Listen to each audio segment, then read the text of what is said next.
Brazil, Russia, India, China, and South Africa. A while back on the show, obviously the two heavyweights in that BRICS are going to be Russia and China. And what we want to know is the rest of the world playing checkers as Donald Trump is playing chess? Now, when the president talks about Venezuela, it's pretty hard for him not to talk about oil. Well, here are a few fun facts, right? China is the largest importer of Venezuelan crude, absorbing the vast majority of its exports. Now, Russia's involvement in Venezuelan oil is primarily through debt repayment and significant investment claims rather than large-scale direct imports. But either way, it's a big deal for those two behemoths to be involved with that Venezuelan oil. Now, is this a way that the president is trying to rein in maybe some of the influence of BRICS? It's an interesting discussion, and we'd like to have it with our guest who brought us the BRICS idea. Please welcome to the show Ms. Rebecca Walser, Walser Wealth Management, Tampa, Florida. Rebecca, thanks for coming on. Maybe, just maybe, my imagination is my own worst enemy here, but this could reshape things around the globe here if the U.S. is in more control of that Venezuelan oil than before. What do you think?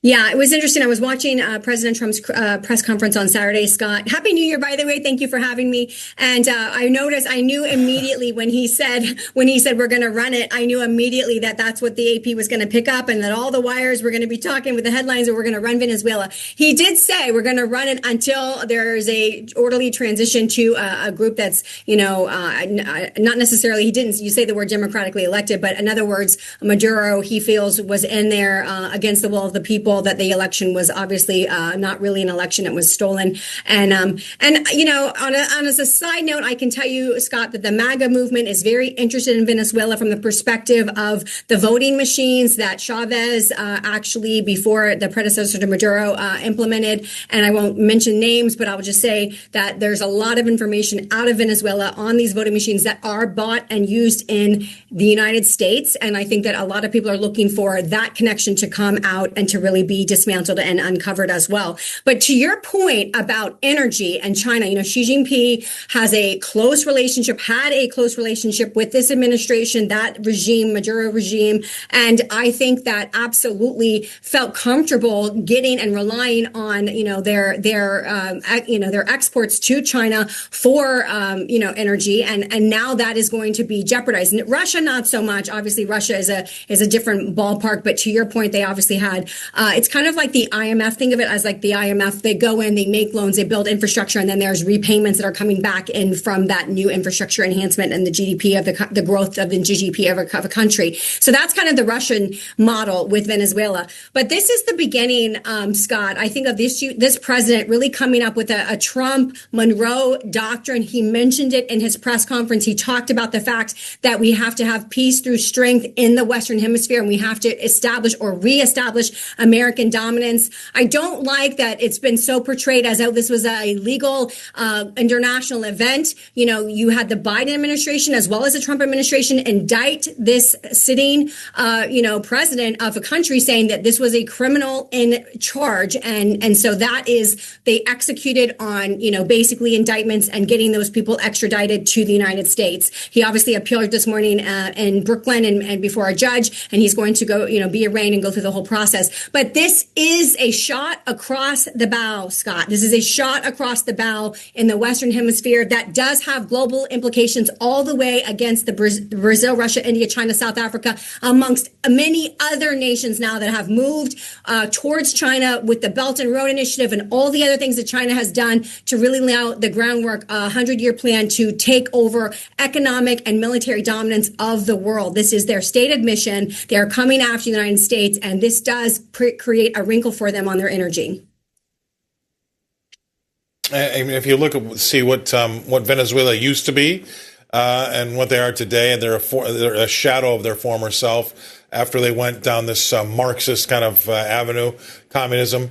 And it's really been a shame because it used to be a beautiful place with a lot of very, very wealthy people because of the oil reserves that they sit on.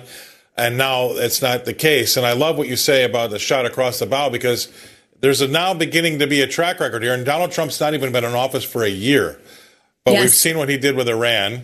And now we've seen what he's done with Venezuela. If you're a bad actor across the globe, you got to start thinking that he's not bluffing, right? That's right. And I would also definitely implicate Cuba in this because Secretary of State Marco Rubio talked about, and Marco Rubio is from my home state of Florida. Marco Rubio talked specifically about how many Cuban officials are actually in Venezuela helping assist or help run that or had helped run that administration. So I do think that you also have implications even going into the Cuban government and how that is. This is definitely a shot across the bow. This is, hey, I am going to disrupt the world order to make sure, again, I would refer to it as a Trump-Monroe doctrine. I would like to call it the Trump doctrine, but people need to understand what I'm talking about is the Western dominancy of superpower. And so that's where the Monroe doctrine comes back into place. But this is definitely this president saying, look, the Biden administration might have indicted Maduro, but I will actually execute extradition to get this person to come to justice internationally. And it's going to happen through the United States of America as the mechanism. And this, to your point, the Venezuelan people are the ones that suffered. You're talking about inflation where you have cash in barrels left on the street because that's how worthless it was to actually purchase the stores, the lines, the lack of medications, the lack of food on a consistent basis, people starving. This is really the Venezuela that it has become. And it used to be a wealthy nation, Scott. It used to be wealthy. So what has happened? What has happened is a totalitarian regime that refused to release power, global indictments from multiple countries. I think that Trump was absolutely sending a shot across the bow, like I said, and it's a new world, and I'm excited to live in this world in 2026. Don't hold me to this. I agree with you there. And don't hold me to this, but I think I was watching an earlier report this morning or maybe yesterday afternoon. He has renamed it the Don Roe doctrine. So it's not okay, Don Roe. Okay. Roe. So I think I love it. The Don Roe. I got it. So the Don Roe doctrine is a great name for it, but I appreciate you coming on. I'm glad you explained it all to us. Really, really appreciative for all your content last year. Look forward to a great 2026. Rebecca, thank you very much for being